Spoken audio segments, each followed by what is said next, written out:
मेरी hair fall की जो समस्या थी लगभग मैं 2 साल पहले से मैं इसे नोटिस कर रहा हूँ। जैसे कभी मैं सोकर जगता था तो मेरे तकिए में ढेर सारे बाल मिलते थे।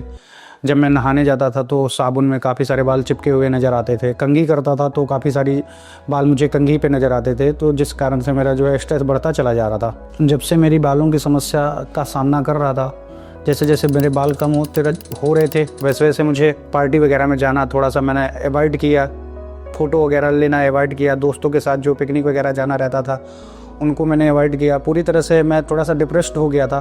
मुझसे पूरी तरह से पूछा गया कि भाई मैं इस हेयर लाइन से संतुष्ट हूँ या नहीं। मैं संतुष्ट था। उसके बाद जब ट्रांसप्लांट हुआ, जब मैंने मिरर में अपना हेयर लाइन देखा तो मैं पूरी तरह से संतुष्ट था।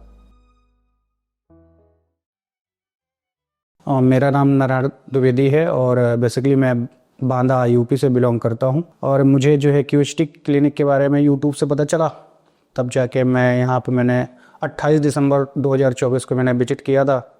उसके बाद 29 दिसंबर 2024 को मेरा हेयर ट्रांसप्लांट हुआ। लगभग 2000 ग्राफ मुझे बताए गए थे। बेहतरीन तरीके से बिना पेनलेस मेरा जो है हेयर ट्रांसप्लांट हुआ। और ये आज मेरी दूसरी पीआरपी है जो 6 मार्च 2025 को हो रही है। आप अभी तक का रिजल्ट आपके सामने है। मेरी हेयर फॉल की जो समस्या थी लगभग मैं 2 साल पहले से मैं इसे नोटिस कर रहा हूँ। जैसे कभी मैं सोकर जगता था तो मेरे तकिए में ढेर सारे बाल मिलते थे। जब मैं नहाने जाता था तो साबुन में काफ़ी सारे बाल चिपके हुए नज़र आते थे। कंघी करता था तो काफ़ी सारी बाल मुझे कंघी पे नज़र आते थे, तो जिस कारण से मेरा जो है स्ट्रेस बढ़ता चला जा रहा था। यूट्यूब माध्यम से मैंने जो है काफ़ी सारी जो है चीज़ें सर्च करी, काफ़ी सारे डॉक्टरों से भी कंसर्न किया, काफ़ी सारी दवाइयाँ भी जो है ली, लेकिन उससे कोई फ़ायदा नहीं मिला। फिर मैंने क्यूएचटी क्लिनिक पे आके विजिट किया और यहाँ पे जो है हेयर ट्रांसप्लांट के बारे में जानकारी मिली। उसके बाद से फिर मैंने अपना हेयर ट्रांसप्लांट कराया। हेयर ट्रांसप्लांट से पहले मैंने अपने बालों को बचाने के लिए या जो है दोबारा से ग्रोथ करने के लिए कई होम रेमेडी जैसे प्याज का रस लगाना, कई सारे जो है तेल बनाकर लगाना, ये सारी यूज किया, पर इनसे मुझे कोई लाभ नहीं मिला। यहाँ तक कि मैंने लोकल मेडिसिन भी खाई, लेकिन इनसे कुछ खास अंतर नहीं पड़ा। बाल जो है दिन पर दिन कम होते जा रहे थे। जब से मेरी बालों की समस्या का सामना कर रहा था, जैसे जैसे मेरे बाल कम हो रहे थे वैसे वैसे मुझे पार्टी वगैरह में जाना थोड़ा सा मैंने अवॉइड किया। फ़ोटो वगैरह लेना अवॉइड किया। दोस्तों के साथ जो पिकनिक वगैरह जाना रहता था उनको मैंने अवॉइड किया। पूरी तरह से मैं थोड़ा सा डिप्रेस्ड हो गया था। हेयर कटिंग वगैरह कराना एकदम से बिल्कुल से जीवन में ख़त्म हो गया था। ऐसा लग रहा था कि जैसे हेयर लाइन पीछे चली गई थी, तो मज़ा नहीं आ रहा था जीवन में। हेयर फॉल की प्रॉब्लम को दूर करने के लिए मैंने कई सारे जो है गूगल माध्यम से कई सारे डॉक्टर्स वगैरह से सलाह ली, उनके क्लिनिक पर विजिट किया, पर कोई फ़ायदा नहीं मिला। इसी माध्यम से मैंने यूट्यूब के माध्यम से क्यूएचटी क्लिनिक के बारे में जानकारी मिली, जहाँ के रिजल्ट्स मैंने देखे काफ़ी बेहतरीन थे, जिनको देख के मुझे लगा कि मुझे भी इस क्लिनिक में विजिट करना चाहिए। तब जाके मैंने इस क्लिनिक में विजिट किया। इन्होंने जो है हेयर ट्रांसप्लांट का जो है मुझे सलाह दी। इसके बाद मैंने हेयर ट्रांसप्लांट कराया। जब यहाँ डॉक्टरों से कंसल्ट करने के बाद डॉक्टरों ने मुझे बताया कि मुझे 2000 ग्राफ्ट की ज़रूरत है। और उसके बाद मेरी हेयर लाइन डिज़ाइन की गई। उस हेयर लाइन से मुझसे पूरी तरह से पूछा गया कि भाई मैं इस हेयर लाइन से संतुष्ट हूँ या नहीं। मैं संतुष्ट था। उसके बाद जब ट्रांसप्लांट हुआ, जब मैंने मिरर में अपना हेयर लाइन देखा तो मैं पूरी तरह से संतुष्ट था।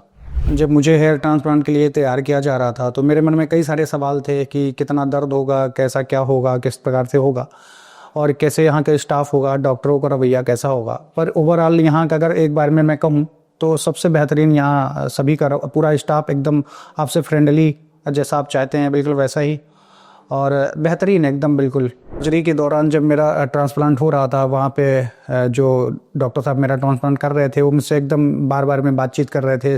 सारी चीज़ें बार बार मुझसे पूछ रहे थे, किसी प्रकार की समस्या तो नहीं है। आधी सर्जरी कंप्लीट होने के बाद मेरे लिए जो है नाश्ते का प्रबंध किया गया वहाँ पर। और जो मेरे दिमाग में चल रही सारी समस्याएँ थी वैसा कुछ नहीं था। नॉर्मली पेन था, जो नॉर्मल होता ही है। उस पेन से किसी प्रकार का दिक्कत नहीं था। सारी चीज़ें बिल्कुल नॉर्मल थी। मतलब जो भी समस्याएं मेरे दिमाग में थी, जो डर था, वैसा कुछ भी नहीं था। पूरी तरह से नॉर्मल थी सारी प्रक्रिया। अभी तक का रिजल्ट देखने के बाद ओवरऑल मतलब दिमाग में ये है कि एक बेहतर रिजल्ट आने में लगभग 7 से 8 या 1 वर्ष तक लग जाता है। तो उसी चीज़ का इंतजार है अभी तक। अभी ये मेरी दूसरी पीआरपी है। अभी तक का रिजल्ट जैसा डॉक्टरों से आज मैंने पूछा तो बोला अभी तक ठीक है, अभी सेटिंग फेज चल रहा है। लगभग एक बेहतर रिजल्ट के लिए मुझे 7 से 8 महीने रुकना पड़ेगा। तो अभी तक का रिजल्ट ओवरऑल बढ़िया है। हेयर ट्रांसप्लांट के अगले महीने जब मैं पहली पीआरपी लेने आया था तो मेरे दिमाग में था कि पीआरपी के दौरान कितना दर्द होगा, कैसी क्या प्रक्रिया होगी, कितना समय लगने वाला है, पर सारी चीज़ें दर्द ना के बराबर था और समय बिल्कुल कम लगा और ज़्यादा से ज़्यादा 20 से 25 मिनट में मेरी पीआरपी कंप्लीट हो गई। ये मेरी दूसरी पीआरपी है, सेम वैसा ही, विदाउट दर्द, कोई दर्द नहीं है, किसी प्रकार का डर नहीं है। मेरी सर्जरी कंप्लीट हुई, उसके अगले दिन मैं आराम से अपने घर जा पाया। उसके बाद जो है QHT की जो कॉलिंग टीम थी वो लगातार मुझसे जुड़ी रही, मुझे जो है सारी प्रिकॉशन जो है बताती रही, कैसे कब मुझे किस प्रकार से लेटना है और किस दिन मुझे अपना पहला हेड वॉश करना है, किस प्रकार से मुझे दवा लेना है या अपनी डाइट कैसे मेंटेन करनी है, ऑयली खाना नहीं खाना है। इस तरह से सारी चीज़ें मुझसे सारी जो है जो कॉलिंग टीम थी QHT की वो मुझसे लगातार जुड़ी रही और मुझे बार बार जो है निर्देशित करती रही कि मुझे अपनी जीवन को कैसे आगे बढ़ाना है। ये थी मेरी जर्नी जो मैंने आपसे अभी तक शेयर करी। अब मैं आपसे अगली PRP में मिलता हूँ, जुड़े रहिए मेरी वीडियो से। Thank you QHT, thank you QHT की ऑल टीम।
हेलो फ्रेंड्स, अगर आपने अभी तक हमारे चैनल को सब्सक्राइब नहीं किया है तो प्लीज इस वीडियो को लाइक कीजिए, शेयर कीजिए और हमारे चैनल को सब्सक्राइब कीजिए और ध्यान रहे बेल आइकन दबाना ना भूलें, जिससे हमारे हर वीडियो का अपडेट आपको समय समय पर मिलता रहेगा।